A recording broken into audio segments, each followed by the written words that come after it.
Sur l'écran de contrôle de l'AVL, on voit des coordonnées censées indiquer l'endroit où a lieu le casse de Brat sur le porte-avions. On sait que l'événement se passe au large des côtes, pourtant, les coordonnées affichées indiquent le Tennessee. Le nom de Balthazar Brat peut être un hommage à la doublure voix anglaise d'El Macho dans le deuxième épisode, l'acteur et producteur Benjamin Bratt.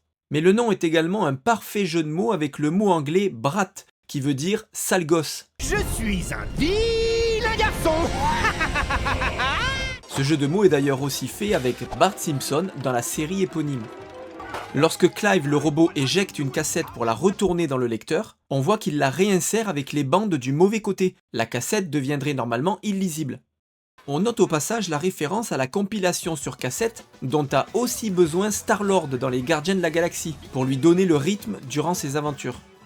Le braquage de Brat au début du film rappelle la scène d'ouverture du film de 1987, Le flic de Beverly Hills 2, où un braquage de diamants a également lieu sur une musique pop.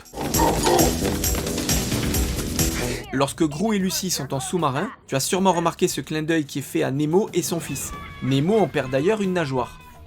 Les combats de danse entre Brat et Gru au début et à la fin du film font écho au fameux combat de danse de Peter Quill dans le film Les Gardiens de la Galaxie. Petit faux raccord, on voit clairement que le synthé en bandoulière de Brat est pour un droitier, mais à la fin du film, lorsque Gru lui a pris, il est devenu pour un gaucher. Dans la scène de la plage, on peut voir en bas à droite deux personnages qui font le fameux porté du film Dirty Dancing. Quand Gru et Lucy se rendent au siège secret d'AVL, on voit au mur un tableau de chat qui est une référence à la chatonne Marie du film de 1970 Les Aristochats. Le professeur Nefario est congelé dans la carbonite tout au long du film. C'est bien sûr une référence à Han Solo dans Star Wars épisode 5, l'Empire contre-attaque. Lorsque Mel montre les diapositives de Gru, soit en train de faire des actions criminelles, soit des actions de vie courante, on voit Gru voler une statuette en or qui est en réalité la fameuse idole qu'Indiana Jones se prend au début du film de 1981, Indiana Jones et les aventuriers de l'Arche perdue. La coupe de cheveux du mignon Mel est inspirée du producteur Chris Meldandry, et on retrouve d'ailleurs Mel dans le nom du producteur. Un clin d'œil au film Les Mignons est fait avec une affiche de la VillainCon visible sur le mur. Alors qu'au début du film, Brat tente de voler le diamant en faisant cela sur le rythme de la chanson Bad de Michael Jackson, à sa deuxième apparition dans le film, il porte un costume volumineux, idée qui a pu lui venir en regardant celui que portait Matthew Yankovic dans son fameux clip parodique toujours de la chanson Bad. Monsieur Pompeux ressemble néanmoins fortement au maire de Helbourne dans le film d'animation de 2009, Tempête de boulettes géantes. Le diamant rose que vole Brat est une référence au diamant rose du film de 1963, La Panthère rose. D'ailleurs, le générique de fin du film montre Gru empêchant Drew de commettre des cambriolages et le style d'animation utilisé rappelle celle des génériques d'ouverture des films La Panthère rose. Dans le repère de Gru, on peut voir qu'il a gardé la combinaison spatiale qu'il portait pour voler la lune dans l'épisode 1. On se souvient que Margot portait un t-shirt avec le Lorax dans le film Moi moche et méchant 1, annonçant le film d'animation suivant. Et dans l'épisode 2, un t-shirt montrant la tête de Wangan-kun, un personnage d'une série japonaise. Et bien dans l'épisode 3, elle porte un t-shirt annonçant le Grinch. Le pays dans lequel vit Drew est le pays européen fictif de Fridonia. C'est le même nom qu'un pays européen fictif similaire dans le film des Marx Brothers en 1933, La soupe au canard. Edith a fait la même blague au majordome que celle que les lycéens ont fait à George McFly dans Retour vers le futur 1, en lui collant dans le dos un papier où il est écrit « Frappez-moi », ce qui leur vaut à tous les deux des coups de pied. Dans le repère de Drew, on voit une inscription au pied d'une des statues de criminels indiquant « Butch Cassidy ».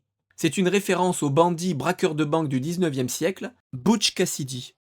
Lorsque Gru et Drew montent la falaise en voiture grâce au câble, on voit bien que tous les deux ont une ceinture de sécurité. Pourtant, sur le plan suivant, on voit Gru tomber et s'accrocher à la voiture. Le barman qui parle de licorne à Agnès est borgne, il lui manque l'œil droit. On voit d'ailleurs qu'il manque de faire tomber la corne qu'il essaie d'attraper sur son côté droit. Pourtant, lorsqu'il se tourne pour parler au client qui rit de lui, il a l'œil droit grand ouvert. La borne d'arcade Cheese Invaders est une référence au célèbre jeu Space Invaders.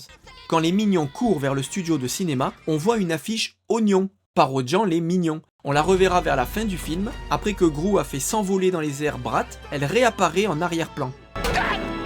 Et lorsque les mignons échappent aux policiers, ils passent devant une affiche rappelant un autre film du studio Illumination, Sing. Et l'autre numéro de danse des mignons, en prison, n'est pas sans rappeler le clip Jailhouse Rock d'Elvis Presley. En prison, alors que les mignons collectent des objets de valeur auprès des prisonniers, l'un d'eux ressemble à Teddy, l'ours en peluche de Mr Bean. Un clin d'œil à cet ourson avait déjà été fait dans le film Les Mignons. Agnès croit que la chèvre qu'elle a trouvée est une licorne. C'est une référence au film L'enfant et la licorne de 1955, où un jeune garçon utilise son argent de poche pour acheter un chevreau qui a une corne au milieu du front, pensant qu'il s'agit d'un animal légendaire. Quand Gru et Drew sont cachés sous le lit de Brat, on aperçoit une cassette VHS du film de 1986, Alien. Lorsque Lucy arrive en hélicoptère pour sauver Gru et Drew qui tiennent le diamant, cela est un subtil clin d'œil à la chanson des Beatles, Lucy in the Sky with Diamonds. Le nom des glaces que mange Drew, Brad and Gary's, est non seulement un clin d'œil à la marque Ben & Jerry's, mais aussi un hommage à un film d'animation réalisé par Pierre Coffin en 2011, film d'animation dont seul ce petit extrait existe. La façon dont le robot géant de Brat émerge de l'océan est une référence au film de 1998, Godzilla. On entend également à ce moment-là le fameux cri Wilhelm.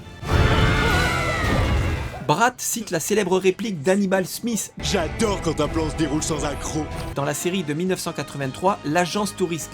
J'adore quand un plan se déroule sans accroc. Le moment où le robot ramasse les filles de Gru dans sa pomme et les place sur le rebord d'un bâtiment est clairement un hommage à King Kong et Anne Darrow. Pendant l'attaque du robot géant de Brat, on voit la voiture de K2000 passer devant lui en marche arrière. Lorsque les mini-Brats attaquent la voiture-avion de Gru, la scène est une référence à l'attaque du vaisseau d'Obi-Wan dans Star Wars épisode 3. Quand Mel fait un discours aux mignons sur le ballon de fortune, on l'entend dire « Yippee-ki-yay » en référence à la célèbre réplique de Bruce Willis dans les films Die Hard. La boîte que Drew défonce à coups de poing pour mettre hors service le robot géant de Brat est inspirée du convecteur temporel de la voiture de Doc dans le film de 1985 Retour vers le futur. Lucy sauve les filles qui tombent de la tour en crevant une bulle de gomme à main nue, alors que les mignons n'y arrivent pas avec des haches et des fourches. C'est vrai que Lucy est forte, mais quand même. En tout cas, ce faux raccord montre qu'une maman est capable de toutes les prouesses pour sauver ses enfants. Je suis une maman. Ça va très très vite, mais à la toute dernière image du film, la casquette qu'avait Mel avec écrit I love Gru est devenue I love Drew.